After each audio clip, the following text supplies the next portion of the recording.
Hi, I would like to present you some guidelines on how to build culture and creative cities. Culture is not only about entertainment. It is crucial, firstly, and therefore this is suggestion number one, to recognize culture in its large sense for its strategic role in the development of territories and communities, with notably very relevant social and economic impacts. Think about the impact of a music festival in a city, the visitors it brings, the indirect and direct jobs it creates, the parallel businesses it may feed, or the effects of art practice, like painting, like theater, in regards well-being and mental health. These examples are consensual and illustrate how culture is not a spending, but an investment and an essential good. Number two, culture entrepreneurs do need support, even if many can be self-sustainable. Artistic and creative processes require resources, spaces, knowledge, materials, tools, and time, in the same way as research. Time for experimentation, to fail, to restart, to repeat, free from market constraints.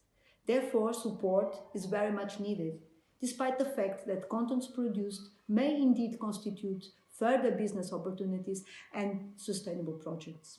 Make sure benefits and support measures that are put in place to support SMEs and entrepreneurship are adapted to the specificities of the creative professionals and organizations' profiles, taking into account their micro size and their difficult access to finance.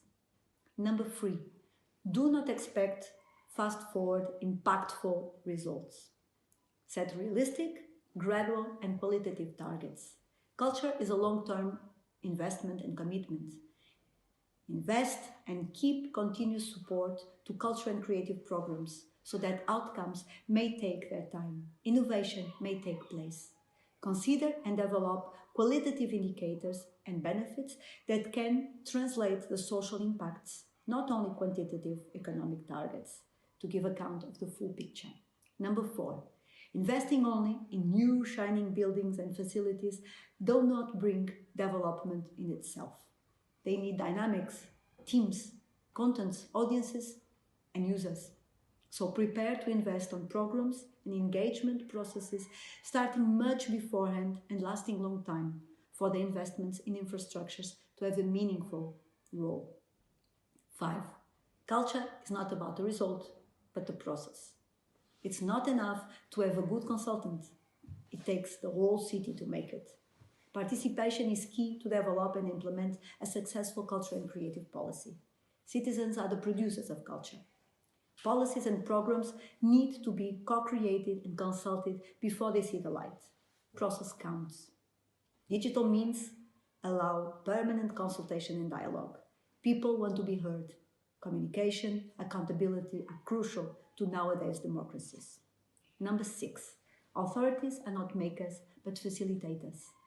Policies should allow the means and the conditions to conceive, formulate and implement programs and ideas of cultural operators. Create regulatory frameworks and support measures that are adapted to the profile of the sector.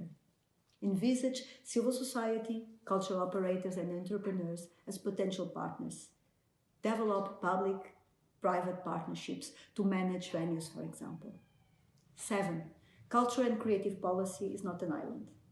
It is fundamental to develop links and make the necessary allies and coordination with other policy areas, social issues, education, tourism, urban planning, environment. Discourse, but also programs and budgets need to be coherent and articulated in a joint holistic vision for the city development instead of duplicating resources. Number 8, and finally, territories are also not islands. Go for cooperation, not competition. Municipalities often do not have the scale to have the necessary resources and critical mass. Thus, synergies and economies of scale are crucial at intermunicipal and regional level. Cooperation is key nowadays to learn, to improve, to find solutions. And this is also true across national borders, especially as digital means allow and facilitate the necessary contacts, linking the local to the international. Look at the environmental challenges, for instance. Cities' main issues today are common and need coordinated action to tackle them. I hope these 8 thoughts and guidelines are useful. All best for your endeavors.